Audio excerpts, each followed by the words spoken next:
ఇప్పుడు world health organisation అనేది ఐక్యరాజ్య సమితి ఒక సంస్థ, ఐక్యరాజ్య సమితిలో ఒక భాగం. ఓకే. ఇది వరల్డ్ హెల్త్ ఆర్గనైజేషన్. ఓకే. ఆ వరల్డ్ హెల్త్ ఆర్గనైజేషన్ కొన్ని నామ్స్ నిర్దేశించింది. ఓకే. అయితే ఎంత నిర్దేశించిందంటే వీలైనంత తక్కువ సిజేరియన్ సెక్షన్లు చేయాలి అని చెప్పి ఆ దేశాలకు సూచించింది. ఓకే. మన దేశంలో 10 to 15% సిజేరియన్ సెక్షన్లు అవుతున్నాయి ప్రస్తుతం. అంటే 100కి 10 నుంచి 15 సిజేరియన్ సెక్షన్లు అవుతున్నాయి ఇప్పుడు. అయితే అది కూడా మోర్ దాన్ ఎక్స్పెక్టెడ్, అంతకన్నా కూడా తక్కువ జరగాల్సిన పరిస్థితి ఉన్నప్పటికీ కూడా, అంటే లెటస్ సే 10% కు దాటకుండా సిజేరియన్ సెక్షన్లు చేస్తే బాగుంటుంది అనేది అభిప్రాయం వ్యక్తపరిచింది. కానీ ఇప్పుడు మాత్రం మనం చూస్తున్నామని బట్టి కూడా సిజరీనే చేస్తారు. హాస్పిటల్కి పోతే ఇంకా నార్మల్ డెలివరీ అనే అది ముచ్చటనే లేదు. మీరు అన్నట్టు ఇప్పుడు దానికి హాస్పిటల్కి వెళ్ళగానే సిజేరియన్ సెక్షన్లు చేస్తున్నటువంటి, అంటే మనం గమనించినంత వరకు కొంతవరకు సిజేరియన్ సెక్షన్లు ఎక్కువ జరుగుతున్నాయి అనేది అటువంటి ఆలోచన ఉంది. అంటే 90% అనిపిస్తుంది. అనిపించడం కాదు సార్, దానికి సంబంధించిన డేటా చూస్తే తెలిసిపోతుంది, చేస్తుంది. అయితే వాస్తవంగా అయితే లెక్కల ప్రకారం 10 to 15% జరుగుతుంది ప్రస్తుతం ఉన్న లెక్కలు. అంటే అధికారిక లెక్కలు అంటున్నారా లేకపోతే నార్మల్ గా? అధికారిక లెక్కలు. అధికారిక అది చెప్పండి. ఎందుకంటే బయట మొత్తం సిజరీన్ జరుగుతా ఉంటే 10-15% సిజరీన్ అని చెప్పడం అది కరెక్ట్ కాదు. అదే అయితే అధికారిక లెక్కల ప్రకారం మాత్రం 10 నుంచి 15% జరుగుతున్నాయి. ఓకే. సో అయితే ఇక్కడ మనకు సిజేరియన్ సెక్షన్లు ఎక్కువ జరుగుతున్నాయా అని అనిపిస్తుంది. మీరు అన్నట్టు అంటే అది అధికారిక లెక్కల ప్రకారం మనం చేసుకోవాలి, మాట్లాడాలి. సో వాస్తవంగా కొన్ని ప్రాంతాల్లో సిజేరియన్ సెక్షన్లు ఎక్కువ అవుతున్నమాట కనిపిస్తుంది ఇప్పుడున్నటువంటి న్యూస్, మనకు వచ్చినటువంటి వార్తల ప్రకారం. కానీ ఈ సిజేరియన్ సెక్షన్లు ఎక్కువ కావడానికి కారణం అది కేవలం అంటే ఏ ఒక్కరి ఫాల్ట్ అంటే తప్పో కాదు ఇది. ఇక్కడ సిజేరియన్ సెక్షన్లు ఆపరేషన్లు ఎక్కువ కావడానికి మల్టీఫ్యాక్టోరియల్ రకరకాల కారణాలు ఉన్నాయి. ఒకటి ఏంటంటే ఈ ఆపరేషన్ అంటే ప్రసవంతో హాస్పిటల్కి రాగానే ఇటు తల్లి వైపు నుంచి ఒక గర్భిణీ స్త్రీ హాస్పిటల్కి వచ్చినప్పుడు తల్లి వైపు నుంచి తర్వాత అత్త మామల వైపు నుంచి కొన్ని ఎక్స్పెక్టేషన్స్ ఉంటాయి. ఏం చేస్తారంటే తల్లి వైపు మొదటి అంటే ప్రైమరీ సిజేరియన్ సెక్షన్ అంటే మొదటిసారిగా చేసేటటువంటి ప్రథమంగా ఫస్ట్ డెలివరీకి వస్తారు కదా. ఫస్ట్ డెలివరీ సాధారణంగా ఏంటంటే తల్లి తరపున వాళ్ళు చేయించేసేటువంటి మన భారతదేశంలో ఉన్నటువంటి పద్ధతి ప్రకారం తల్లి తరపు నుంచి కాన్పు చేసి పంపించాలి. అందుకే ముందే నెల తీసుకెళ్తారు. సో అందుకనే ఏంటంటే వీళ్ళకి ఒత్తిడి ఉంటుంది. ఒకవేళ కాన్పు సురక్షితంగా కాకపోతే మాకేమన్నా చెడ్డ పేరు వచ్చి మమ్మల్ని అత్తగారు ఏమన్నా బ్లేమ్ చేస్తారో ఏమో అని. అది తల్లి వైపున అంటే గర్భిణీ స్త్రీ తల్లి తరపునటువంటి ఉన్న వాళ్ళ మీద ఒత్తిడి ఉంటుంది. అది నెంబర్ 1. నెంబర్ 2 అత్తమామల వైపు నుంచి ఏముంటుందంటే కాన్పు తొందరగా కాలేదా, ఇంకా కాలేదా, మీరేం చెప్పిస్తున్నారు, మీరేం చేస్తున్నారు అని చెప్పి తల్లి వైపున వాళ్ళని ప్రెజర్ చేయడం. ఇది ఈ అంశం ఎందుకు చెప్తున్నానంటే ఇది మనం మూలాలు గమనించుకోవాలి ఇక్కడ. ఇది చాలా ఇంపార్టెంట్. నేను చెప్పాను నార్మల్ డెలివరీ చేయించిన అత్త వాళ్ళ కుటుంబం వాళ్ళు ఒప్పుకునే పరిస్థితి లేదు, డబ్బులు మిగిలించుకోవడానికే నార్మల్ డెలివరీ చేయించే రకంగా తయారవుతున్న సిస్టమ్ మీరు చెప్తా ఉన్నారు, అంతేనా? అది అంటే ఉన్నటువంటి పరిస్థితి చెప్తాను. రకమైన పరిస్థితి ఉంది కొన్ని చోట్ల. ఇప్పుడు కొన్ని చోట్ల ఉండొచ్చు, అన్ని చోట్ల ఉంటుందని కాదు.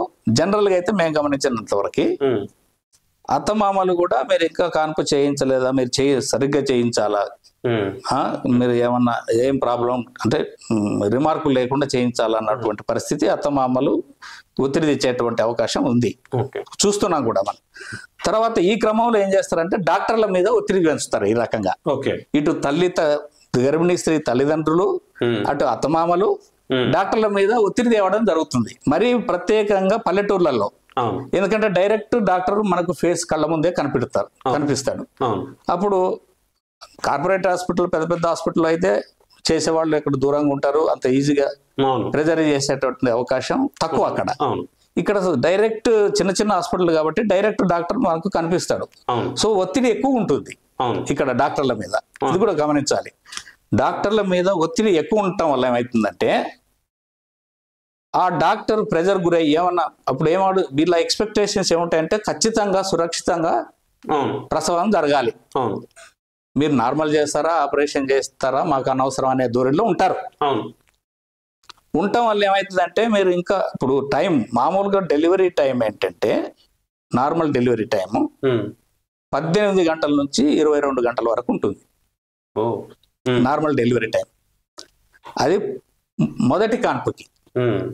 కాన్పుకు ఈ టైం తగ్గుతుంది. అది ప్రకృతి నిర్దేశించిన టైం, ఎవరు నిర్దేశించింది కాదు. ప్రకృతి నిర్దేశించిన టైం ఏంటంటే మొదటి ప్రాథమిక ఫస్ట్ డెలివరీ మొదటి కాన్పుకు 18 నుంచి 22 గంటల టైం ఉంటుంది. ఈ టైము వెయిట్ చేసేటటువంటి పరిస్థితిలో ప్రస్తుతం ఉన్నటువంటి సమాజంలో అంత టైము తీసుకోవటానికి వెనకాడుతున్నారు. అటు కనిపిస్తుంది ఇంత టైమా, ఇంకా కాన్పు కాలేదా అని ఇటు మదర్ సైడ్ నుంచి, అత్తమామల సైడ్ నుంచి, బంధువుల సైడ్ నుంచి ప్రెజర్ డాక్టర్ల మీద తీసుకురావడం జరుగుతుంది. ఈ క్రమంలో ఇంకోటి ఏంటంటే ఇంత టైం వెయిట్ చేస్తున్నారు, ఏమన్నా అయితే మీరు గ్యారంటీ ఇవ్వగలరా, తల్లి పిల్లలను బాగుండటానికి ఏమన్నా గ్యారంటీ ఇవ్వగలరా అన్నట్టు ఒక గ్యారంటీ లాంటిది కోరడం జరుగుతుంది. అప్పుడు రిస్క్ ఎందుకు అని చెప్పి మరి మీరు రిస్క్ తీసుకుంటే సరే మేము వెయిట్ చేసి నార్మల్గా చేయడానికి ట్రై చేస్తామని డాక్టర్లు అంటారు. అయితే ఇంత టైం తీసుకుంటే ఏమన్నా అయితే మరి మాకు ప్రాబ్లం కదా. ఈ గర్భిణీ స్త్రీ తల్లి వైపు నుంచి వాళ్ళు ఏంటంటే మా మీద ఒత్తిడి ఉంటుంది, మరి మేము కాన్పు చేసి పెట్టాలి కదా సరిగ్గా, అదేమన్నా రిమార్క్ అయితే అత్తమామలు ఊరుకోరు అనేది వీళ్ళ వర్షన్ ఉంటుంది. వాళ్ళు ఏంటంటే మీరెందుకు ఇంకా డిలే చేస్తున్నారు అనేటటువంటి ధోరణి వాళ్ళకు ఉంటుంది. ఈ క్రమంలో డాక్టర్ల మీద ఒత్తిడి తేవడం వల్ల గ్యారంటీ అనేది ఒకటి కోరతారు. వాస్తవంగా అయితే వైద్యంలో ఇటువంటి గ్యారంటీ ఉండదు, అది చట్టం ప్రకారమే ఉన్నటువంటి అంశం. సో ఇప్పుడు డాక్టర్ల మీద ఒత్తిడి తీసుకొచ్చినప్పుడు ఏమవుతుందంటే ఎందుకు రిస్క్ అని చెప్పి ఒక ధోరణిలో ఆపరేషన్ చేసి తీసేస్తే సరిపోతుంది కదా, వీలైనంత వరకు రిస్క్ కొంచెం తక్కువ ఉంటుందన్న ధోరణితో కొన్ని సిజేరియన్లు సెక్షన్లు పెరుగుతున్న మాట వాస్తవం. సో ఇక్కడ ఉన్నటువంటి మనం గమనించాల్సినటువంటి అంశం ఏంటంటే మనము సొసైటీలో ఈ ధోరణి మారాలి. ఈ ఆపరేషన్స్ తగ్గాలంటే అవగాహన పెరగాలి. ఈ ప్రసవ టైం ఏదైతే ఉందో 18 గంటల నుంచి 22 గంటల టైము వెయిట్ చేయాలి. ప్రకృతి చాలా మందికి తెలియదు కదా, తెలియదు. అదే అంటే ఈ విషయం తెలియకపోవడానికి నిజంగా నేను ఒకటి ఏం చెప్తానంటే 18 నుంచి 22 గంటలు టైం పీరియడ్ ఉంటది అనే విషయము చాలా మందికి తెలియదు. అది తెలియకుండా దాచిపెట్టిన కూడా కుట్రే, అది కూడా కుట్రే. నేను ఖచ్చితంగా ఎందుకంటే చాలా విషయాలు ప్రజలకు తెలియకపోతే దాన్ని ఎట్లా ఇంప్లిమెంటేషన్ చేస్తారు. 18 గంటల వరకు అది కాల్ కావట్లేదంటే ఏదో ప్రాబ్లం ఉందని అనుకుంటాడు. కానీ సహజంగా పట్టేది గంట టైం అని తెలిస్తే హైదరాబాద్ నుంచి పోవడానికి 5 గంటలు అని చెప్పినప్పుడు సరే వీటి సచ్చినట్టు 5 గంటలకు పోతాడు. కానీ ఆ టైం తెలియదు అంటే ఇంకా వస్తలేదు, ఏంది గంట సేపు అయినప్పుడు చూసుకుంటాం, ఇంకా వస్తలేదు అంటే ప్రజలకు ఈ విషయం తెలియకుండా. అందుకనే ఇక్కడ ప్రజల్లో అవగాహన తీసుకురావాల్సినటువంటి అంశం ఉంది. ఇది ఖచ్చితంగా డాక్టర్ల మీదనే ఉంటది బాధ్యత. డాక్టర్ల మీద ఉంటుంది ప్రధానంగా, తర్వాత సొసైటీ, తర్వాత ప్రభుత్వం మీద, తర్వాత ఈ సపోజ్ స్వచ్ఛంద సంస్థలు అనుకోండి, ఏదైతే అవగాహన చేసేటటువంటి ఎవరైతే చేయాల్సినటువంటి బాధ్యత ఉంటుందో ప్రధానంగా ప్రభుత్వం మీదనే ఉంటుంది బాధ్యత. సో ప్రజల్లో అవగాహన ప్రసవం మీద అటు ప్రజలకి, గర్భిణీ స్త్రీకి, చేయించే వాళ్ళకి, వీళ్ళందరికీ అవగాహన కల్పించడం అనేది ప్రధానమైనటువంటి కర్తవ్యం.